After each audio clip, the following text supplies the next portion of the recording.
नमस्कार दोस्तों, मैं अनिश बत्रा एक बार फिर से आपको स्वागत करता हूं इंडिया फर्स्ट चैनल पे। मेरे सभी सदस्यों को जय हिंद। आज हम जिस टॉपिक पे बात करने वाले हैं उस पे सारा विपक्ष भी बात कर रहा है और सारा इंडिया पे, और इसके पीछे बहुत गहराई छुपी हुई है। अगर आप इसको समझना चाहें, समझने के लिए आपको इसके नंबर्स को और फैक्ट्स को समझना पड़ेगा, जैसा कि हम हर बार करते हैं। टॉपिक है US want repeat China mistake with India. यानी कि 20 साल पहले जो एक मिस्टेक यूएस ने चाइना के साथ की थी, अब वो इंडिया के साथ नहीं करना चाहता। और ये भारत की धरती पे आकर के यूएस के फॉरेन मिनिस्टर सेक्रेटरी ने कहा है, क्रिस्टोफर रेनाउड ने। बीबीसी का आर्टिकल है।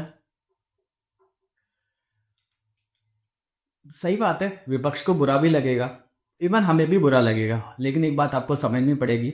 अगर आज तक आपने जितने भी आर्टिकल सुने हो या फिर जितने भी बड़े एक्सपर्ट्स को सुना हो, उनका एक ही बात को कहना होता है, एक ही बात कहते हैं वो लोग कि यूएस वही करता है, सॉरी चाइना वही करता है जो यूएस कहता है। क्या ये सच है? ये सच था आज से 4 से 5 साल पहले तक, अब नहीं है। अगर आप देखोगे तो हमेशा चाइना एक पलटवार देता है, हमेशा इस बात का रिप्लाई करता है एग्रेसिवली। लेकिन 15 साल तक वो चुप रहा। क्यों रहा?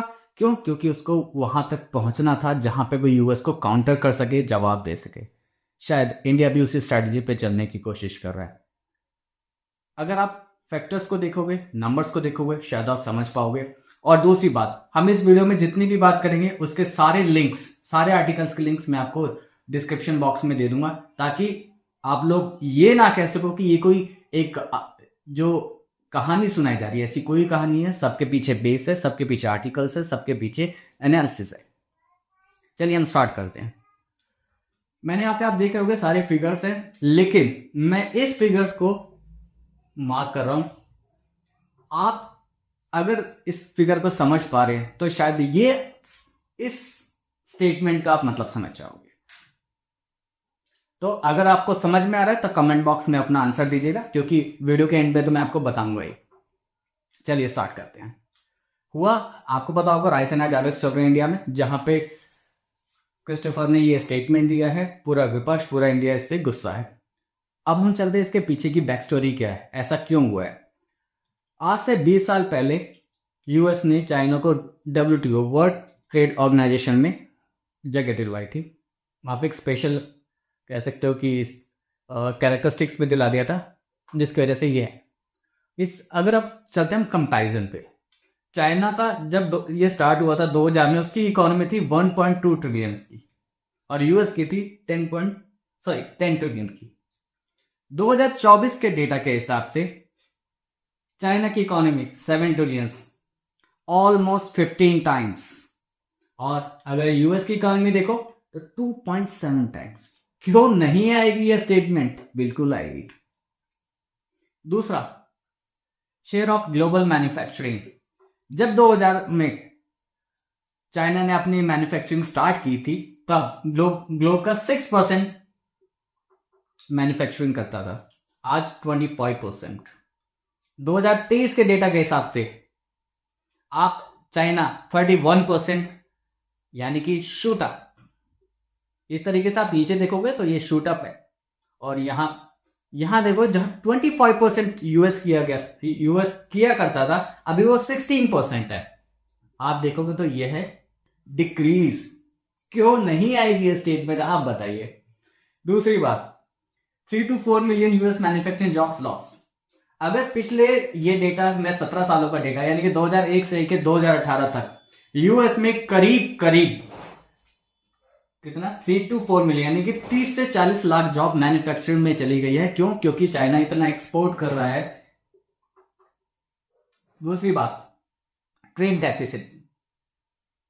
2001 में 33 बिलियन का ट्रेड डेफिसिट हुआ करता था, क्योंकि आपको पता कि यूएस का एक एरोगेंस है कि हम दुनिया को जॉब दे रहे हैं, हम दुनिया को काम दे रहे हैं, हम तो वर्ल्ड इकोनॉमी चला रहे हैं। तो वो ट्रेड डेफिसिट, यानी कि जो चाइना एक्सपोर्ट किया करता था और जो इंपोर्ट किया करता था, यानी कि इसे आप एक तरीके से सरप्लस भी कह सकते हो, ये था 83 बिलियन। 2018 में 418 बिलियन। फिर आपको याद होगा एक ट्रेड वॉर स्टार्ट हुई थी जो अभी तक भी चल रही है, 418 बिलियन। और अभी 2023 में ये 270 बिलियन, यानी कि कितना भी जोर लगा दो चाइना को डिफीट कर ही नहीं पा रहा है यूएस। इसीलिए दूसरी बात आपने देखा होगा, इस तरह के स्टेटमेंट्स कोई खुल के नहीं बोलता। एक तरफ तो यूएस का एरोगेंस भी दिखाई दे रहा है और कहीं ना कहीं इंडिया के लिए फायदा भी है। अब इंडिया अपनी स्ट्रेटजी उसी हिसाब से बनाएगा। लेकिन एक बात आपने सोची है कि इतना बड़ा ड्रास्टिकल चेंजेस आया क्यों है और आया कैसे है? इसके पीछे एक बहुत बड़ा गेम होता है। जब भी आपको अपना मैन्युफैक्चरिंग को ट्रांसफर करना होता है, ये तो हो नहीं सकता ना कि आप किसी को बोलो कि हाँ भाई मेरे लिए, फॉर एग्जांपल लेते हैं, आप एप्पल का ले लीजिए। एप्पल आपको क्या कहते हैं मैन्युफैक्चरिंग के लिए बोला और बोल रहा है ठीक है मेरे लिए इतने फ़ोन प्रोड्यूस कर दीजिए। वो कहेगा भाई मुझे फ़ोन प्रोड्यूस करने ही नहीं आते, कैसे करूँ? वो बोलेगा ठीक है भाई आपको मैं सिखाता हूँ कैसे करना है। यानी कि आपके पास आ गई टेक्नोलॉजी, इसे बोलते हैं टेक्नोलॉजी ट्रांसफर। जब भी आपके पास मैन्युफैक्चरिंग आएगी आपको आपके पास टेक्नोलॉजी भी आएगी, उसके बाद आप उसे R&D करके और इंक्रीज भी कर सकते हैं। किस तरह के एग्जांपल? 5G में चाइना आगे क्यों है? Technology transfer. Electronic vehicles, solar panels, यानी कि इसके पास जो भी मैन्युफैक्चरर आएगा वो अपनी टेक्नोलॉजी लेकर के आएगा, यानी कि चाइना के पास लेटेस्ट टेक्नोलॉजी होगी ही होगी। उसके बाद रेयर अर्थ मिनरल्स, अगर आज आप देखते हो तो वर्ल्ड का करीब करीब 60 to 70% global rare earth manufacturing, you कह सकते हो माइनिंग, चाइना के पास है। और ये यूज कहाँ पे होता है? आप सुन के सरप्राइज हो जाओगे।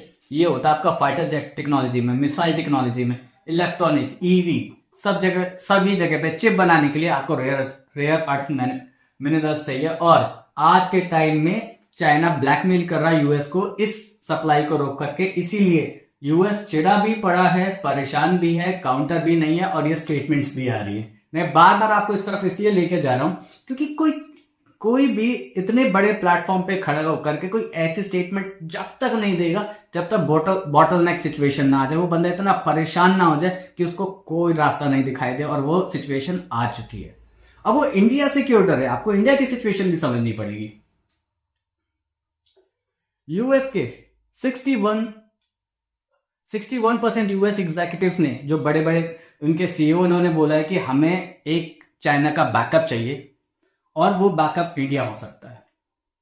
59% यूएस एग्जीक्यूटिव्स का कहना है कि हमें चाइना में अपनी मैन्युफैक्चरिंग को रखना रिस्की लगता है। लेकिन ऐसा क्यों है? एक बार आप ये समझिए, इंडिया में क्या है, आपको अगर कोई पीएम नहीं समझ में आ रहा है 5 साल बाद बदल दोगे। चाइना में नहीं बदल सकते आप, चाइना में वही आइडियोलॉजी चलेगी।